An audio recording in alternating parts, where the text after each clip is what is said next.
Inese un Askolds kopā ir 10 gadus.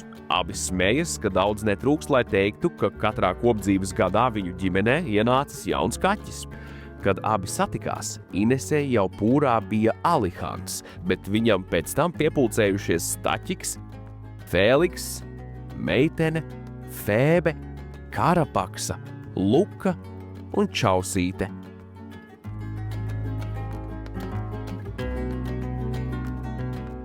Ģimenes galvenajam kaķim Alihanam ir jau 15 gadu, bet Inese viņu savās mājās uzņēma, kad izteiksmīgajam Donas Sfinksiņam bijuši vien 3 gadi. Iepriekšējiem saimniekiem Runčuks bija kļuvis liekas. Sfinks, kuru ģimene negrib, jo viņiem ir piedzimuši 2 mazi bērniņi, un sfinksiem ir tendence gulēt uz kakla. Un viņi bija sabijušies, ka tos bērniņus nosmacēs, un sākumā bija ļoti stresains, viņš man pirmās 3 dienas sēdēja zem divāna un šņāca. Viņš bija ļoti sastresojies. Un tad lēnām mēs ar viņu saradām tā ilgākā posmā.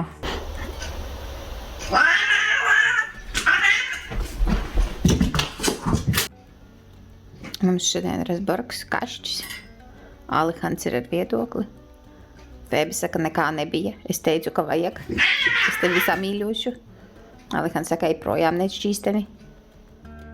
Pazīstot Alihana raksturu, Inese sākumā baidījusies, kā kaķis pieņems Askoldu, jo Runcis bieži vien uzvedies gan kā īsts sarksuns, gan kā vienkāršs kauslis.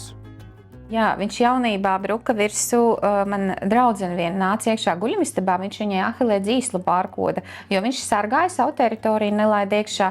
Viņš ir rokas skrāpējis svešiem. Viņš kāzās ir uztaisījis kautiņu. Tur viens cilvēks bija maziņš sunīt. Taču ar jauno saimnieku Alihans uzreiz atradis kopīgu valodu.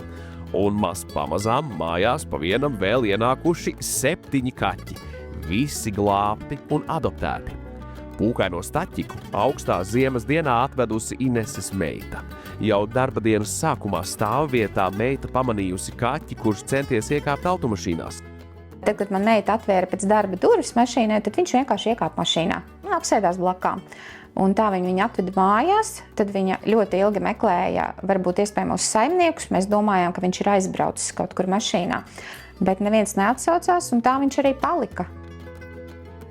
Pusgadu, tātad visīsāko laiku no kuplās kaķu kompānijas pie Ineses un Askolda dzīvo seniore Karapaksa un burtiski izbauda savas vecumdienas, kas krasi atšķiras no viņas iepriekšējās dzīves, jo no neatminamiem laikiem tā aizritējusi šaurā patvērsmes būrī. Un viņi visu laiku ieslēgti. Jā, mēs prasījām patvērsmē, kurš kaķītis ir tāds, kuru neviens neņem. Jo mēs bijām ar mieru ņemt vecu, ar defektu kaut kādu, tā kā vienkārši, lai viņam ir uz vecumdienām mājas. Un tad, jā, mums patrāpījās Karapaksa, man ļoti patika viņas krāsa, tāda neparasta. Mēs arī nosaucām viņu par Karapaksu, tas ir latīniski tās bruņurupuča bruņas, jo viņai ir bruņurupuča krāsa. Abi iesaka tiem, kas apsver domu adoptēt kaķi no patvērsmes, nebaidīties ņemt tos, kas jau ir pieauguši vai senioru gados. Patvērsmē perfekti zina viņa raksturu, piemēram, ja var pateikt, vai viņš sadzīvo ar citiem kaķiem, vai viņš nesadzīvo. Patvērsmē paņemot kaķīti, mums nekad nav bijusi problēma, piemēram, ka viņš nečurātu kastītē. Tātad viņi ir ļoti jau pieredināti pie kārtības, un man liekas, ka tā ir lieliski izvēle paņemt tieši tādu vecāku kaķi, kurš arī tevi ļoti pēc tam mīl un ir tik pateicīgs par to, ka viņam ir ēst katru dienu. Un vēl es ieteiktu noteikti ņemt vismaz 2 kaķus. Jo kaķītis tāpat kā cilvēks, jā, viņš viens skumst, viņam nav ko darīt, viņš garlaikojās, viņš gaida to cilvēku, bet tad, kad viņi ir 2, 3, 4, tad viņiem ir savas sacensības, savas simpātijas, viņiem ir pasākumi, un tas ir tik interesanti, ka viņi komunicē viens ar otru. Un izmaksu ziņā es teikšu tā, vai ir 1 kaķis vai 3, tās izmaksas ir tik ļoti minimāli savādākas, jā. Ka es teiktu ņemt vairākus kaķīšus un ņemt tieši gados kaķīšus, ļaut viņiem iespēju.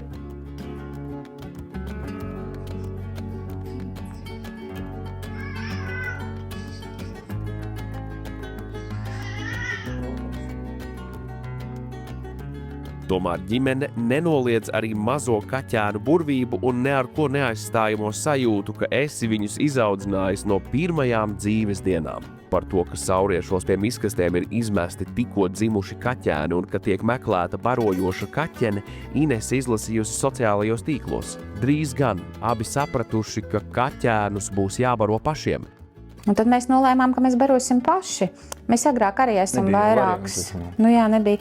Mēs arī esam vairākus izbarojuši tos maziņos. Barošana bija interesanta. Tā kā ar mazu bērnu. Mēs cēlāmies pa kārtai katrs pēc 3 stundām un vienkārši taisījām pieniņu to sauso. Un pēc kārtas visiem 3, viņi bija 3 tad. Gādīgajiem barotājiem tobrīd nebija doma kaķēnus paturēt, bet gan nostādīt viņus uz kājām un meklēt tiem jaunas mājas. Tomēr liktenis bija lēmis citādāk. Mazākais no kaķīšiem smagi saslima. Tā kā viņš jau mīra, tad es viņam solīju, ka mēs viņu paturēsim, bet viņš nomira. Un tad, kad tie 2 paaugās, vairāk nevarējām atdot viņus. Viņi ir tā kā bērni, jo Luka, piemēram, atnāk, vakarā uzkrīt virsū. Tāda mīlestība. Jo atdot bijis, lai tā jocīgi, kam atdos Jā. Un kā viņš tur jutīsies. Inese un Askolds atzīst, kopīgās rūpes par kaķiem viņu attiecības tikai un vienīgi ir stiprinājušas. Es savā vīrā ļoti mīlu to īpašību, ka viņš mīl dzīvniekus. Es nekad nevarētu būt ar cilvēku, kam, piemēram, nepatīk dzīvnieks, vai arī kurš varētu pienākt un pagrūst vai iespēt kaķim. Un man tas rada abrīnu par manu vīru, ka viņš tos dzīvnieciņus tik ļoti mīl, jo es, piemēram, kad barojam kaķīšus mazos, pieņemsim, kādreiz man miegs nāk, es esmu pārgurusi, un viņš nevienu vārdu nesako ceļās, iet silda pieniņas, ok, paguli viss, un viņš tik ļoti spēja palīdzēt, ka mēs augam tā kā tāds pāris, ļoti attīstamies tajā, kad ir tas atbalsts milzīgais no otra cilvēka visā. Šajās mājās kaķi drīkst darīt gandrīz visu. Vienīgais, ko saimnieki cenšas mīluļiem neļaut, kāpt uz virtuves galda. Guļamistabas durvis kaķiem vienmēr ir atvērtas, jo augstāka ziema, jo saimnieku gultā ir vairāk kaķu. Mums katru naktī abi plikucīši guļ zem sagas. Luka un Čausīte mums guļ uz sagas. Fēliks parasti guļ blakus masāžas krēslā un pārējie tad mētājās kaut kur pa perimetru, kā kurš. Man reizēm ir tā, ka es svētdienā guļu ilgāk, un tad es pamostos, un man kādi 7 kaķi stāv apkārt, un apmēram, kad mēs ēdīsim. Jā, apmēram, ko tu tik ilgi vari gulēt. Kurš ēdīs? Nākam, lūdzu.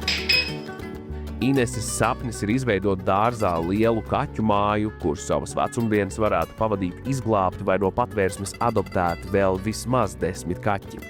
Gan Askolds, gan Inese atzīst, ka kaķi ir tik liela viņu dzīves daļa, bez kuras ikdiena nemaz nav iedomājama. Tā apziņa, ka viņiem ir tagad labāk nekā varēja būt, tas arī dod to gandarījumu droši vien.